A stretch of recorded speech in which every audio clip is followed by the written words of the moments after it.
Hello guys, তোমার blog চ্যানেলে তোমাদেরকে স্বাগত।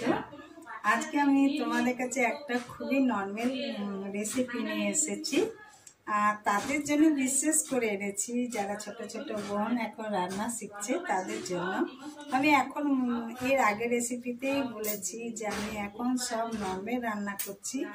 নর্মাল থেকে আবার কঠিনগুলো যাব, কারণ আমার ব্লগটাও খুব বেশি দিন হয়েছে, কিন্তু আমি খুব রান্নার রেসিপি দিইনি। তো যাই হোক, আমি এই রেসিপিটা ছোট ছোট বোনদের জন্য করছি, আর যারা জানে না তাদের জন্য করছি, আর যারা যে দিদিরা জানেন তো তাদের কাছে তো বলার এটা কিছু নেই। তো আজকে আমি করছি ওলের রেসিপি। ওল ভাতে কিভাবে করে, নর্মাল যারা করে বা করতো, আমরা যে আগে নর্মাল করতাম ওই কাঁচি আর কাঁচা লঙ্কা এসব দিয়ে ওল ভাতে করতাম। তো এটা একটু আলাদা টাইপের, তোমাদেরকে দেখিয়ে দিচ্ছি। তো চলো গাইজ, আমি কিভাবে করছি তোমরা ওল ভাতে দেখে নাও। আর তোমরা ভাববে সোমালি গামছাটা কেন নিয়ে আছে। আমি এখন স্নান করতে যাচ্ছি, 1:10 বেজে গেছে। আর এই রেসিপিটা আমার একদম লাস্ট রেসিপি, মানে রান্না ওল ভাতেটা। তো ভাবলাম আজ তোমাদেরকে ওল ভাতেটা দেখিয়ে দিই। এখন ওলের সিজন চলছে, তো দেখো আমি এখন গামছা নিয়ে আছি, স্নান করতে যাচ্ছি। এই রান্নাটা হয়ে গেলে আমার কমপ্লিট আজকের রান্না দুপুরে। আর আমাদের খেতে খেতে ওই 2টো বেজে যায়। তো আমার ছেলে স্কুল থেকে আসে 1:40 ঘর ঢুকে যায়, তারপরে ও একটু রেস্ট নেয়। তারপর আমি একটু রান্নাটাও দেরি করে ওর জন্যই করি, যে গরম গরম খাবে বলে। তো যাই হোক, চলো এই রেসিপিটা তোমাদেরকে দেখ। তো গাইস দেখো, এটা ওল, এটা এইভাবে আমি কেটেছি সিদ্ধর জন্য। আর এতে আমি একটু ঝাল ঝাল করবো। কাঁচা লঙ্কার ঝাল শরীরে ক্ষতি করে না, তাই 4-5টা দিলাম লঙ্কা। আর এটাকে আমি এখন সিদ্ধ করতে দেবো। আর তোমরা চাইলে এর থেকে একটু বড় পিস কেটেও সিদ্ধ করতে পারো। আমি একটু তাড়াতাড়ির জন্য দিয়ে দিলাম, একটু ছোট ছোট কাটলাম। আর তারপরে আমি দেখাচ্ছি এটা আমি কি করছি। প্রথমে আমি সিদ্ধ করতে দেবো প্রেসার কুকারে। তো গাইস দেখো, আমি এতে তুমি দেখতেই পাচ্ছ যে 1.5 মগ আমি জল দিয়েছি। 1.5 মগ মানে 2.5 গ্লাসের মতন জল দিয়েছি। আমার মগটা তুমি বুঝতেই পারছো। তো এই মগটাতে আমি 1.5 মগ জল দিলাম। এটাতে সিদ্ধ করার আছে, তো আমি ওলগুলোকে ধুয়ে এবারে দেবো। তো গাইজ এবারে আমি ওলগুলোকে সিদ্ধ করতে দেবো। তোমরা তো এইগুলো পারবে নিশ্চয়ই ছোটো বোনরা। লঙ্কাটা আমি ওর সাথেই সিদ্ধ করে নিচ্ছি।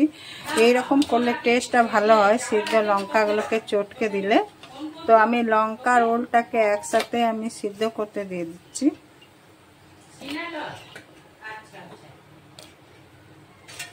এইটা আমি 3টা সিটি দেওয়ার পর নামাবো। তো আমি এখন এটাকে বন্ধ করে দিয়ে তোমাদেরকে সিদ্ধর পর দেখাচ্ছি। গাইস, যখন সিদ্ধ করতে দিয়েছিলাম তখন তোমরা নুন দিয়ে দিতে পারো। তো আমি তখনই দিই, তো আমার এতটা খেয়াল থাকেনি। তো আমি পরে এখন নুনটা দিচ্ছি। তো দেখো, এর সাথে আমি নুন দিলাম।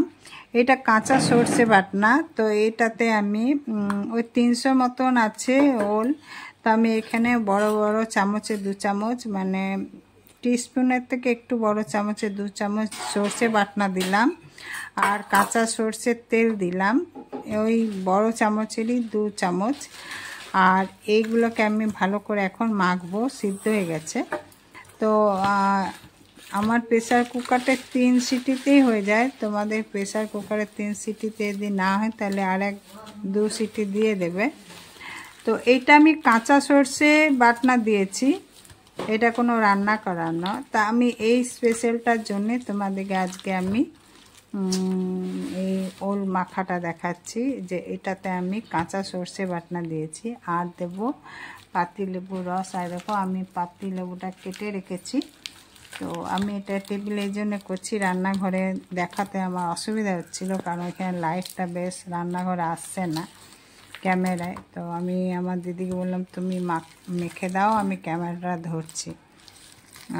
যখন সিদ্ধ করছিলাম তখন আমি করছিলাম, অসুবিধা হচ্ছিল আমার, মানে ক্যামেরাটা ধরে করতে। তো যাই হোক, দেখো এখানে আমি একটা গোটা লেবু নিয়েছি, বড় লেবু, পাতি লেবু, আর তারই রসটা। তো পাতি লেবু রসটা দেখো, একটা বড় পাতি লেবু রস আমি এটাতে দিচ্ছি।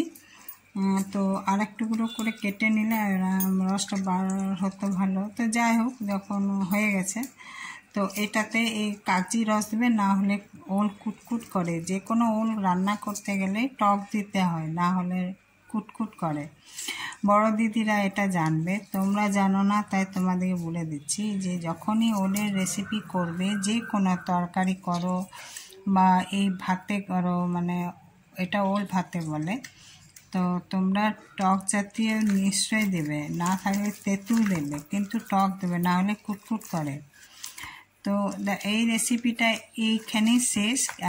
এই ওল ভাতে এইভাবেই করতে হয়। তো অনেকে হয়তো কাগজি, লঙ্কা আর ওল মেখে দেয়, কিন্তু আমি রেসিপিটা তোমাদের দেখালাম যে আমি লঙ্কাটা সিদ্ধ করে নিয়েছি আর এক্সট্রা জিনিস দিয়েছি কাঁচা সর্ষে বাটনা। তো কাঁচা সর্ষে বাটনা দিয়ে তোমরা করো, অসাধারণ লাগে। অর্ধেক ভাত তোমরা এই ওল ভাতে দিয়েই খেয়ে নেবে। তো এই রেসিপিটা এইখানে অবধি। তো চলো আমি তোমাদের আমার সাথে, আমার লোকের সাথে।